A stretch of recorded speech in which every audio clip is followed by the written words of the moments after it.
Everyone. Um, Today we're looking at Gravit Designer again, and we're going to be taking a look at fonts and typography and text and how we can use those things in our designs. So as you probably well know already, our text tool is the letter T. So you go ahead and click on that if you want to click on it. The other way is to also just push the letter T on your keyboard and it'll instantly go to your text tool.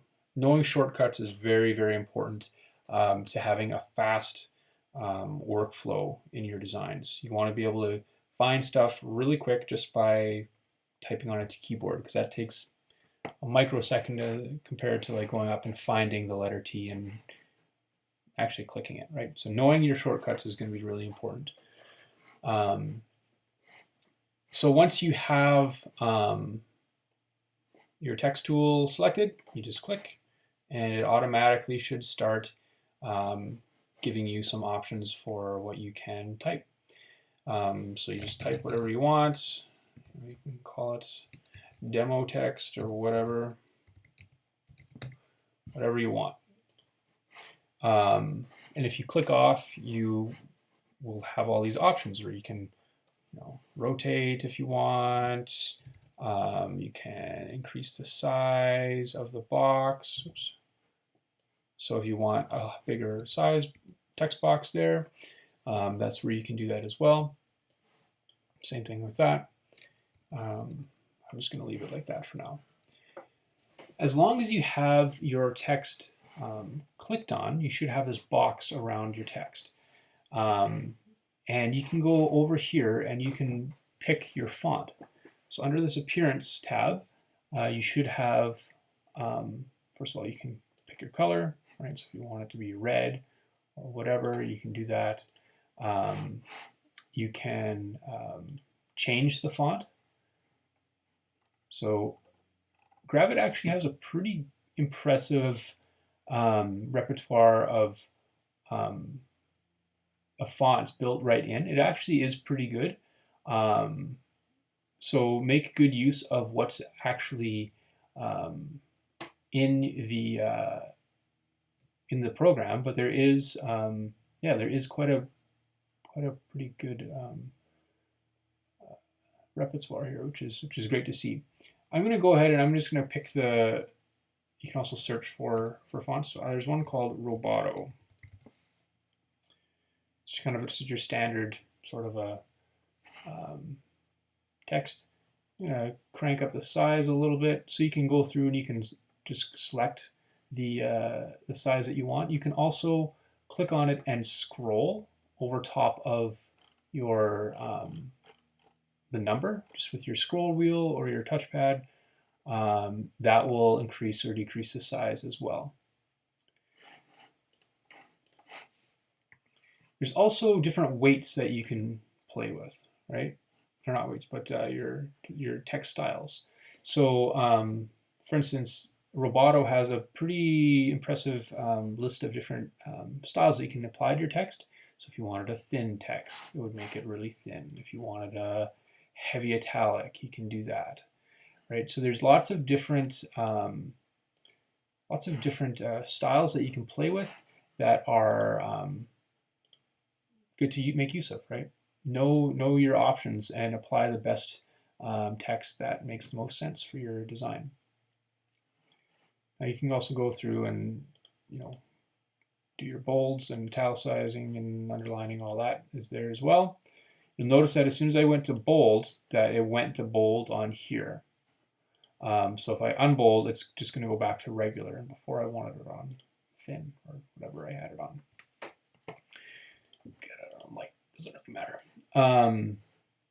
So just take note of that. You also have your alignment options. So if you want things to be in the center or on the edges or whatever, you can make use of those. You also have spacing. So if we want spacing, this is kind of our kerning options that we talked about at one point. We can really kind of like compress or decompress things. You'll have to be careful with it because it does jump quite a bit. It's not as smooth as some of the other options that we've been dealing with in the past. You can also change the size of the space between your words as well. So if you want to play with that, you can.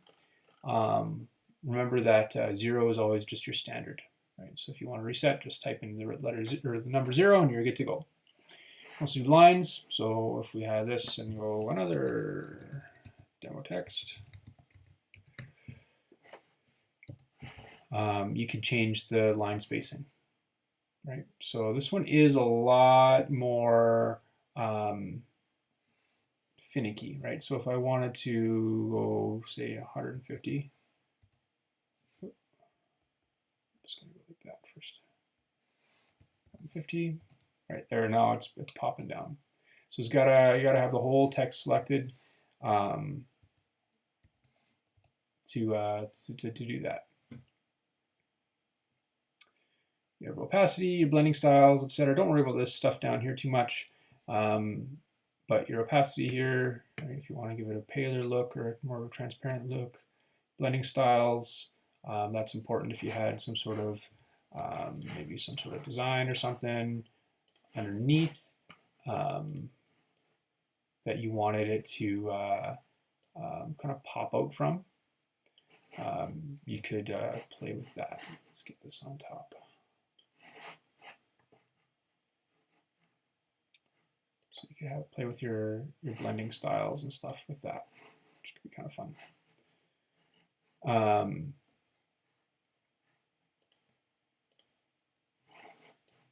So anyways, those are just lots of things to play with and lots of things to have fun with. But let's take a look at how to actually download new fonts. So in order to download a new font, like I was saying, we have a whole bunch of pretty great fonts here, but we also have this other option for imported fonts. So if there's like one that you really are specific about that you really like and you want to make use of it, well, we can use it, right? We can download a font. We already got one in here, and we can play with it. So in order to download a font, what we need to do is we need to go to File, Import, and then Add Fonts. Okay, so that's where we're going to go. But first, we need to find a font to download. So if you guys recall, we used dafont.com. And we can, from here, we can, if I just click on the home screen here, there's a whole bunch of fonts. All these options here, they all have their own menus full of fonts. So yeah, there's a lot of really great stuff. I kind of like this, where did it go? That Sherlock font. I'm just going to go back and find it.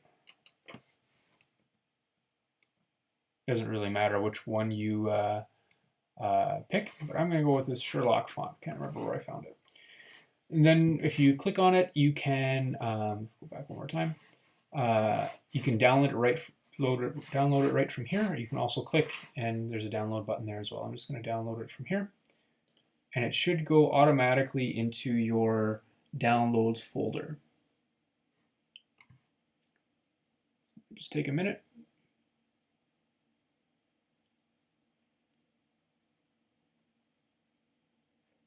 So yeah, having the options for lots of different fonts is a really nice feature of Gravit. So I'm gonna just move this into my desktop, and I'm gonna just double click, and I'm gonna extract. There it is. Just extracted the file. So there it is. Now what I'm gonna do, I'm going to go back and I'm going to download that font. So again, File, Import, Add Fonts.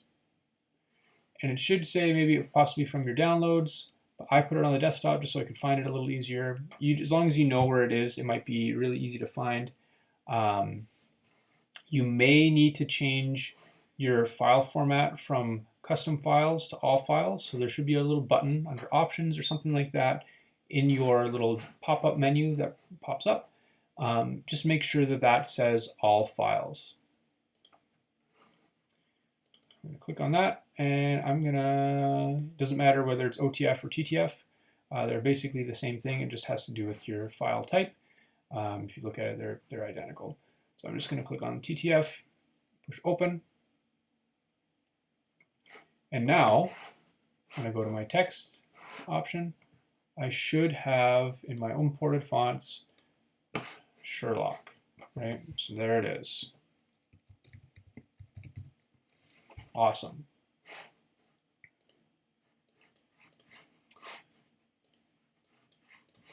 And I'm just gonna make this a little bigger.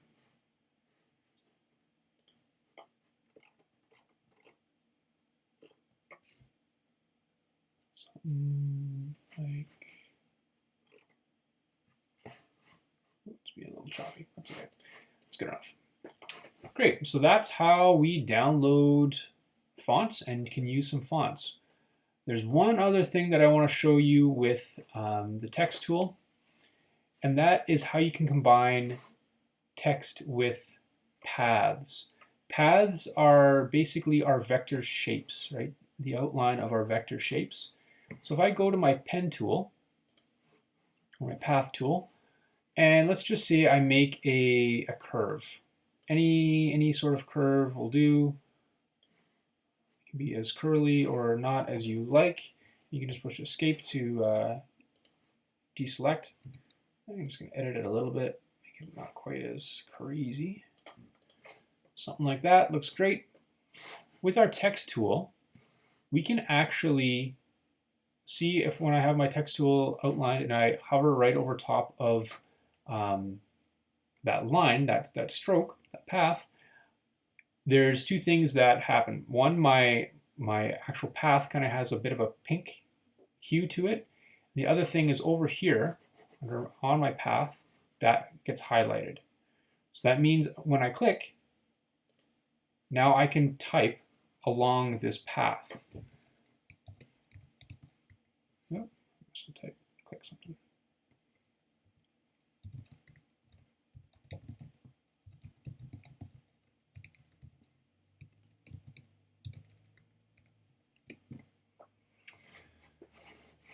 Neato.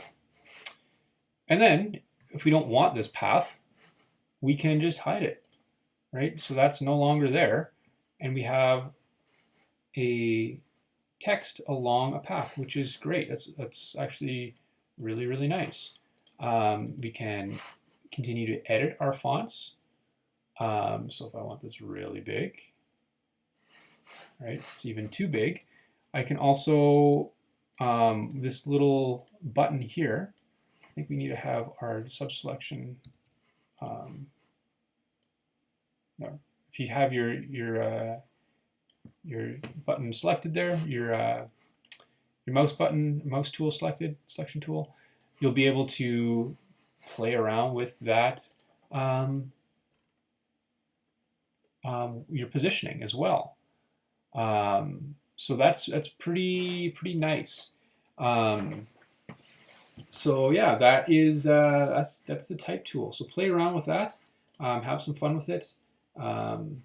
It's a pretty nice function that you can do within Gravit.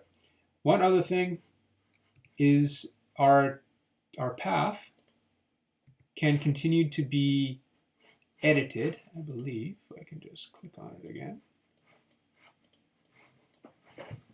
Just click on it here.